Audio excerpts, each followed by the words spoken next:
AI is an overused buzzword right now, and we all have to remember that AI is really just a set of very complicated and large statistical models. So it's really a matter of how do we leverage that new functionality, those new tools that are out there to bring better automation to agents. Just the administrative burden I hear agents have to deal with in terms of exchanging information with other agents, their clients, setting up appointments, rescheduling. Those are all things we're focusing on from a product perspective to dial as much of that out so that the system can take care of a lot of those things on an automated basis.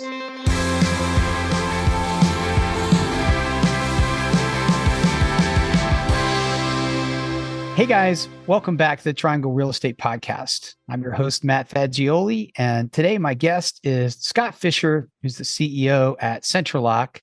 And I'm excited to have this conversation. SentriLock's doing some really neat things on the tech side of the industry, and I know that you're going to find his comments really insightful and helpful in terms of what's coming up in the business. We're obviously in a huge shift. So, Scott, thank you so much for joining us. Oh, I'm glad to be here. And that was a heck of a setup. So I hope I deliver today.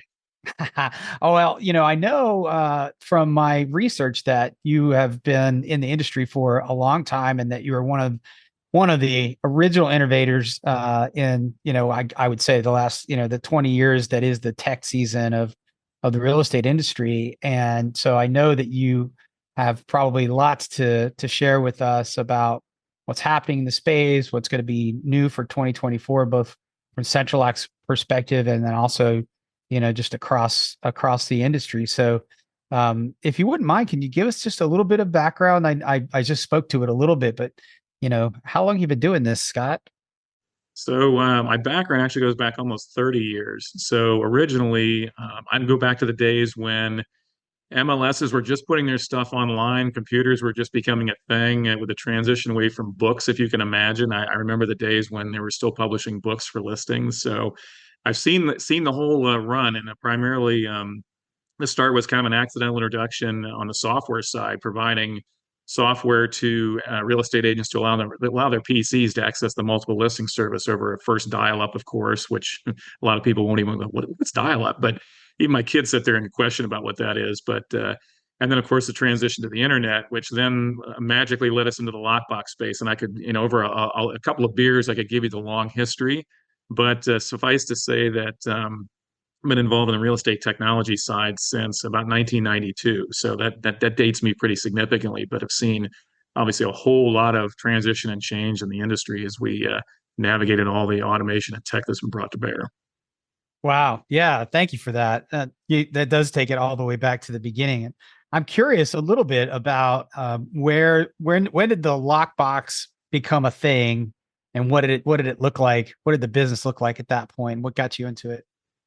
Yeah, so it really was an offshoot of our previous business. And the previous business I had was obviously having software that was the dial-up software into the MLS system. If you remember Boris Systems and the Maestro product, as well as More Data's Compass product, our product was kind of the bridge in those days before browsers became a thing.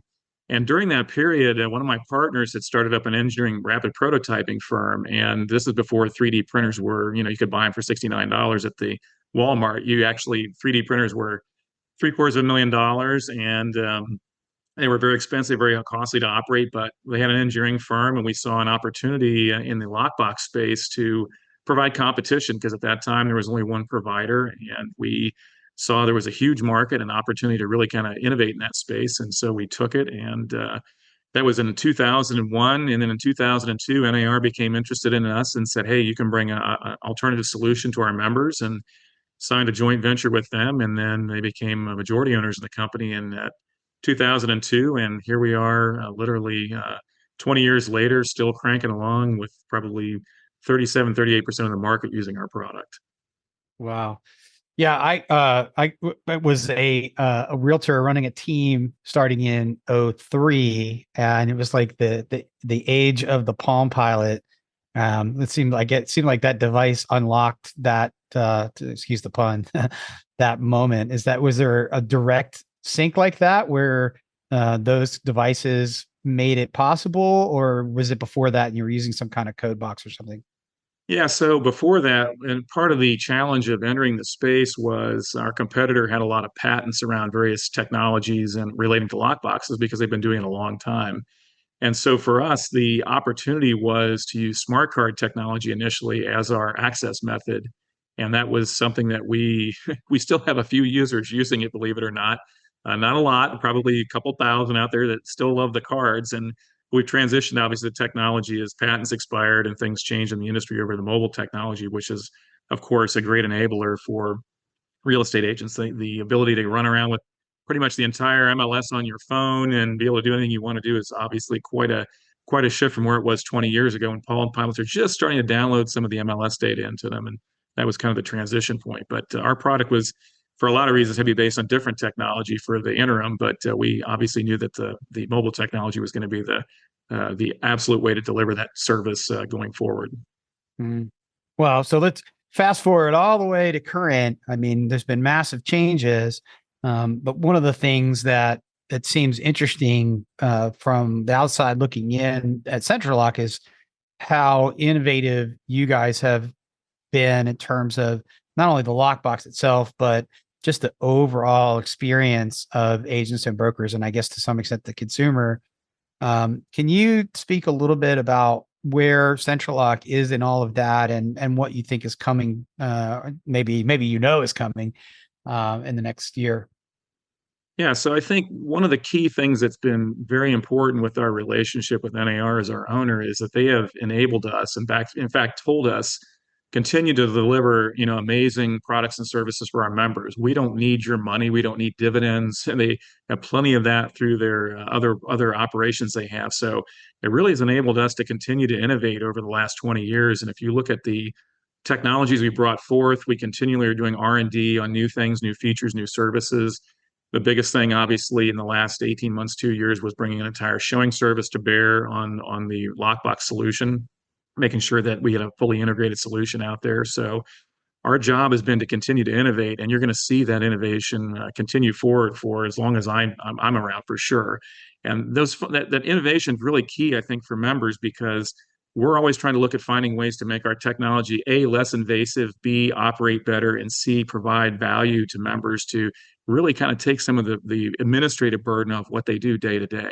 And we feel like if we're doing that job really well, then we're doing what we're supposed to be doing. And again, we continually find new opportunities over 20 years to kind of push that ball forward. And I'm excited that we have quite a bit of new stuff coming forward in 2024 for sure. But even this year, we just released an entirely new user interface for both the Lockbox platform as well as our showing service, with the intent being a transition off some older technology to make sure we're current with all the security requirements and needs out there in the industry, but also just as you continue to accrete new features and functionality, it's important to go back and kind of look at the product you build and make sure it isn't a kind of a hodgepodge. And we've gone back and really refined that user experience and just released that actually this week, a completely new user experience on both those platforms. So that's come about. And in the showing service product alone, the number of features we've added in 2023 is pretty staggering. I mean, our product at the beginning of this year was not up to the same level as others in the industry, and I would say now we have really crossed that bridge, and we have a product that can stand up to anything out there in the industry. And I'm really proud of what our developers have done to really listen to agents and build that functionality that we need to have. Wow. Well, that's fantastic. Can you tell us a little bit more about the showing product? I'm not as familiar with that. I guess everybody knows SentriLock as a lockbox company.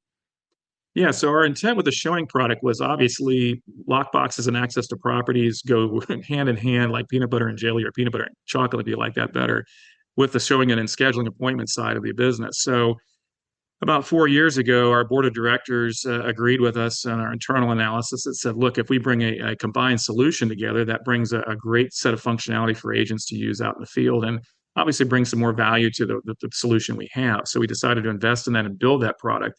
Obviously, there's others in the industry who've been doing that for many, many years. But, as you probably heard through the grapevine, that that company being acquired by a large organization, a publicly traded company with probably some different objectives, brought some concern that a lot of that data was flowing into areas that maybe was competitive against what the brokers or agents' interests were themselves. So we decided to really push the showing service forward.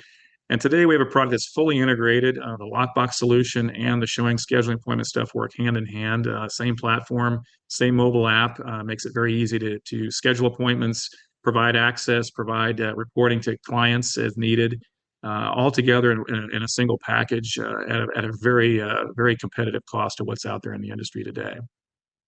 Wow, that's really cool. And so is it market by market? In other words, can an individual agent or broker choose to use a product as long as they're SentriLock lockboxes, or can they operate it without the SentriLock lockbox? The answer to those questions are yes and yes and yes. You can do a variety of different things.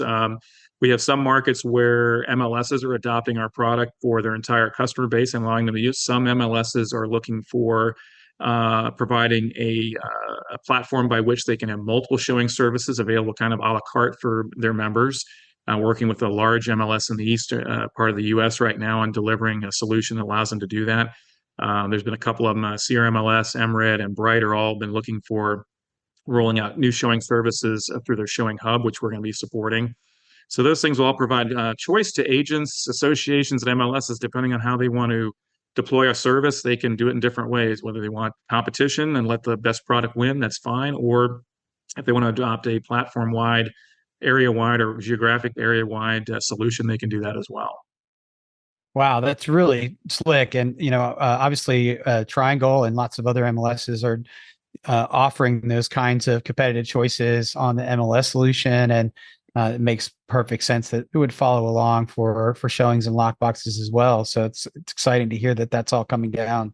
Absolutely. And again, I think we believe our product's at a point right now we can stand up to anybody. We'd love to have that head-to-head challenge, and I think people would be pretty surprised about what we put together, and just the completeness and continuity between the two products is quite impressive. Well, Scott, I really appreciate you taking the time to share with the members at Triangle MLS. Anything else you want to add that's exciting tidbits for 2024? Yeah, I think the biggest thing that you're going to hear about in 2024 is the assistive technologies we're going to bring forth.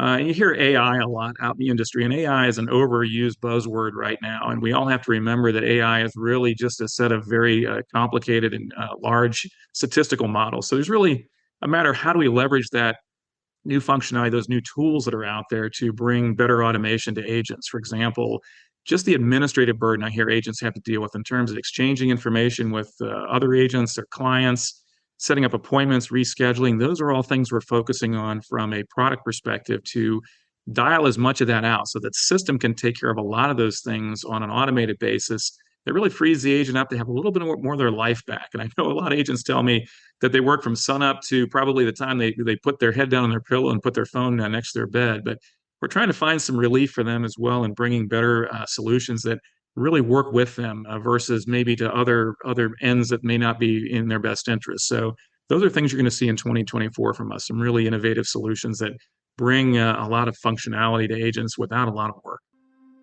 Awesome. Well, Scott, thanks again. Thanks for being here on the Triangle Real Estate Podcast. And we'll hope to see you guys back here next week. See you soon. Awesome. Well, thank you for having me.